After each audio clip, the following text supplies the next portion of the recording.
Kremlin attack के बाद भागे भागे फिर रहे हैं जेलेंस्की। क्रेमलिन हमले के बाद जेलेंस्की के लगातार विदेश दौरे चल रहे हैं, वो वतन वापस लौटे नहीं हैं। राष्ट्रपति जेलेंस्की 24 घंटे से ज्यादा एक देश में नहीं रुक रहे। जर्मनी के बाद फ्रांस के दौरे पर यूक्रेन के राष्ट्रपति जेलेंस्की।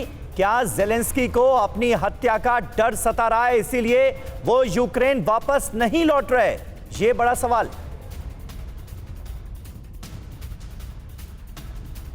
तो ये देखिए तस्वीरें आपको दिखा रहे हैं किस तरह से इस वक्त वो पहुंच गए हैं फ्रांस और जेलेंस्की का यहां पर जोरदार स्वागत किया जा रहा है। वो तस्वीरें भी आपको दिखा रहे हैं। इस वक्त जेलेंस्की फ्रांस के दौरे पर हैं, जहां उनको यूरोप को एकजुट करने में अहम योगदान के लिए प्रतिष्ठित शार्लेमेन अवार्ड से सम्मानित किया गया है। यह अवार्ड जेलेंस्की और यूक्रेन के लोगों को दिया गया है। इससे पहले वो जर्मनी के दौरे पर थे और जर्मनी ने मदद के बड़े दरवाजे खोल दिए हैं यूक्रेन के लिए, और अब वो फ्रांस पहुंचे हुए हैं। फ्रांस में इस वक्त उनकी कई अहम मुलाकातें चल रही हैं, कई बड़े अवार्ड से उन्हें नवाजा जा रहा है। हमारे साथ मनीष झा इस वक्त जुड़ रहे हैं।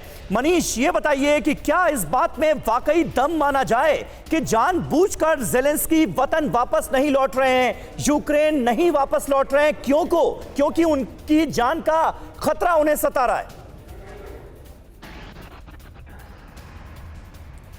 बिल्कुल, देखिए सबसे बड़ी बात यह है कि क्रेमलिन पर हुए ड्रोन के हमले के बाद अगर आप 10 दिन में देखें तो 10 दिन में जेलेंस्की पहले फिनलैंड गए, फिर वो स्वीडन गए, फिर वो फ्रांस गए, जर्मनी गए, इटली गए और अब ब्रिटेन जा रहे हैं। तो कुल मिलाकर देखा जाए तो बीते 10 दिनों से जेलेंस्की अपने घर यानी यूक्रेन आने से परहेज कर रहे हैं। ऐसा लग रहा है मानो जेलेंस्की को ये आशंका है कि शायद कहीं अगर वो यूक्रेन गए तो उन्हें रूस की तरफ से उन पर निशाना बनाया जा सकता है। इतना ही नहीं बल्कि यूरोप में भी अगर आप देखें तो हर 24 घंटे में वो अपना ठिकाना बदल लेते हैं। एक दिन से ज़्यादा वो किसी भी देश में नहीं रहते, या बहुत हुआ तो 48 घंटे तक।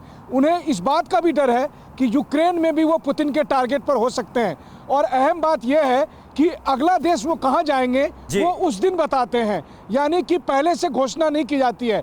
तो कुल मिलाकर हर जो प्रधानमंत्री राष्ट्रपति से मिलने जाते हैं तब भी उन्हें डर है कि वो पुतिन के निशाने पर आ सकते हैं। पुतिन के निशाने पर आ सकते हैं जेलेंस्की, इसलिए यूक्रेन से भागे भागे फिर रहे हैं। जर्मनी में ओलाफ शोल्ज से मुलाकात होती है, जर्मनी की तरफ से बड़ी मदद की बात की जाती है और अब वो फ्रांस पहुंच गए हैं, जहां इमैनुअल मैक्रों के साथ, फ्रांस के राष्ट्रपति के साथ वो नजर आ रहे हैं। यहां पर कई बड़े सम्मान से यूक्रेन और जेलेंस्की को नवाजा जा रहा है।